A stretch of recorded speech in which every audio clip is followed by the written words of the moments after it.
following in the footsteps of legendary Radio 2 star Steve Wright, whose afternoon show ran for a staggering 23 years, was always going to be a hard task for Scott Mills. But as DJ Scott prepares to mark 2 years in the chair, he finally feels has shaken off the new boy tag and become part of the family, although it wasn't always easy. You've got your hardcore, always listening to Radio 2 fans. Now it feels that I've been on long enough for them to be like, oh, we do quite like him now. Maybe they'd never listened to me before, he says. But rather than trying to please a whole new audience, he believes many listeners followed him from Radio 1 where he made his name. I've been on the radio for hundreds of years, so if you were 20 and you listened to me on Radio 1 and you're now 40, you might have come over to Radio 2 with me, said Scott. People do like a routine. I think there's a section of the audience who have moved across with me, and it's always nice to hear. There are people who text in or when you meet them, who say, oh, I used to listen to you on Radio 1 inch. It's the same with Vernon K. Tragically, just 16 months after the switch, Steve Wright passed away from a ruptured stomach ulcer at the age of 69. Scott was one of many DJs at the station to join the outpouring of tributes, calling the late host an absolute legend. Being a new face at the station wasn't daunting for Scott, who says he finally got to live it up with colleagues at the station's annual Radio 2 in the Park Festival, held in Leicester last year. Not least as there were a few glasses of vino involved. It felt really special to me. It was the first major thing I'd done here and the first time me and all the other DJs had got together. I just thought, this is a flipping great place to work and everyone is amazing. I had such a great time. I was drinking all the wines with Tony Blackburn, I was having an absolute blast with Michael Ball, who is hilarious, and hanging out with Owain Wynne Evans and Rylan Clark backstage. It was awesome. He added, it really made me feel, as the new boy I guess, that I was finally part of the family. It's the best job. Radio 2 is just massive, it feels massive. It's an honor and joy to be part of.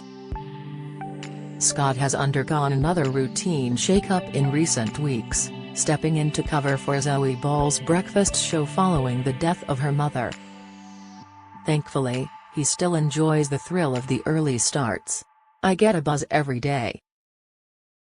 A 4 a.m. alarm is not that much fun, but when it comes to 6:30 a.m. and you start playing the opening music to the show, I still get that thrill every day, and that's what's amazing.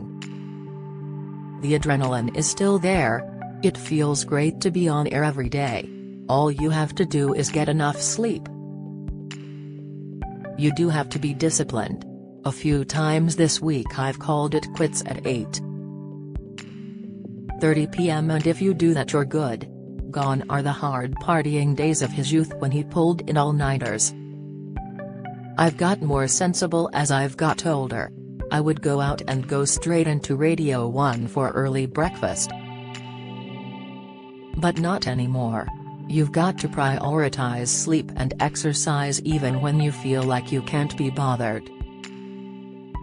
It's quite odd how quickly you adjust to early mornings if you have to. Scott is DJing at the Radio 2 in the Park Festival this weekend, which is being held in Preston. Sting, Sugar Babes and Kim Wilde are all playing the event, which has this year been extended to 3 days after the success of Leicester in 2023.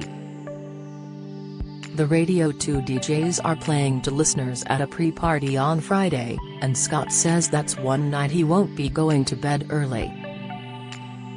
When you go away with a group of friends, everyone gets a bit giddy on the first day. I can't wait, he said. He is taking to the main stage to warm up the crowd ahead of Sunday night headliners the Pet Shop Boys alongside close friend and now colleague Rylan Clark. It's a lot of pressure to play before the headliner, but I love it, said Scott.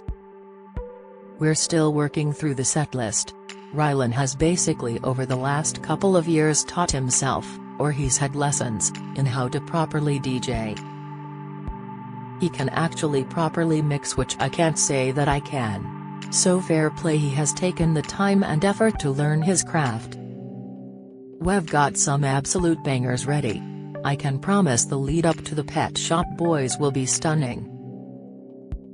But festival life has not always been smooth sailing for Scott, who was a stalwart for BBC Radio 1 festivals for over a decade. There was one time I'd yet before Lady Gaga, he says. It was peak Lady Gaga in 2011 and we were in Carlisle. They said I'd be on for 30 minutes, but then 30 minutes turned into an hour, then to an hour and a half. And this is what I learned from this: you need to bring more than enough music, because I was running out of tracks. It was a stress dream. I was looking at the crowd thinking, I've got no songs left. I was quite stressed that Lady Gaga wasn't appearing, and for some reason I went up really close to the big screens they have on the stage, and, I don't know why, but I touched the screen just to see what it was like.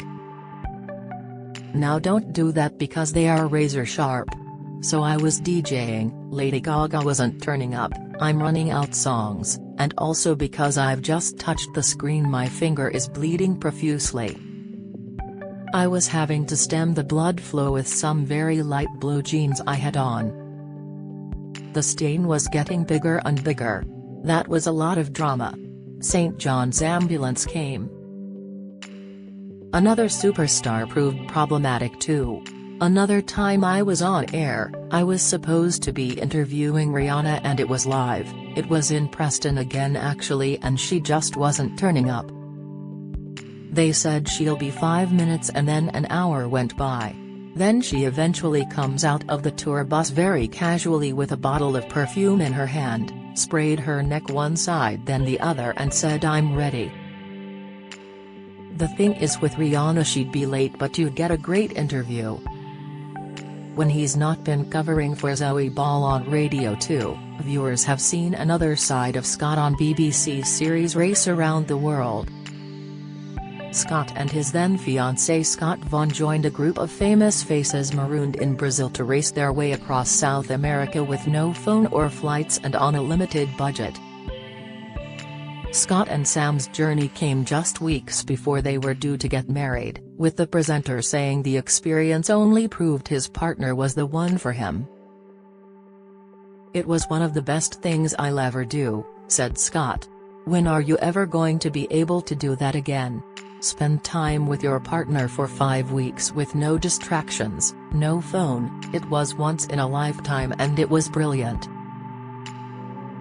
I said to Sam, "The next time we go on holiday, and it will be a while for me because I've used up my annual leave for the show, I am putting my phone away for a whole week." We are absolutely addicted to them. It made me appreciate the basic things in life. You don't need to book a fancy hotel, you don't need to get taxis everywhere. You can survive living really basically. It was a real eye-opening experience. Another positive for Scott was realizing the man he was about to marry was his perfect partner, as he said they barely argued, compared to other duos on the show. "When I first met Sam, it's cliché, it had never happened to me before, but I thought, I am going to marry him. For all the reasons you are seeing on TV. He's such a chilled, lovely man," said Scott. "We'd obviously been on holiday together before, but I just knew we are going to be alright." Loads of people were like, "Oh, that's a bit risky before you're getting married." And I thought, no, it's a good thing, because if you can handle that for 5 weeks you can do anything. But thank God for Sam. I would have run out of money. He's super good with things like that. Sam loves a spreadsheet, loves organizing, loves everything I'm not. We were a good team.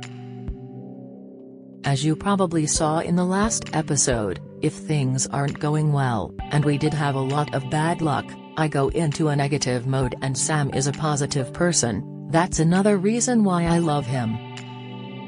He will pick you up, he is very good at that. Always a positive, which believe me, at times during that show you really needed.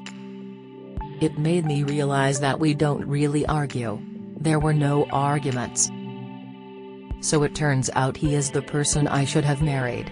I know that as you've seen some of the other couples did have some arguments sometime, but I can tell you that we never did.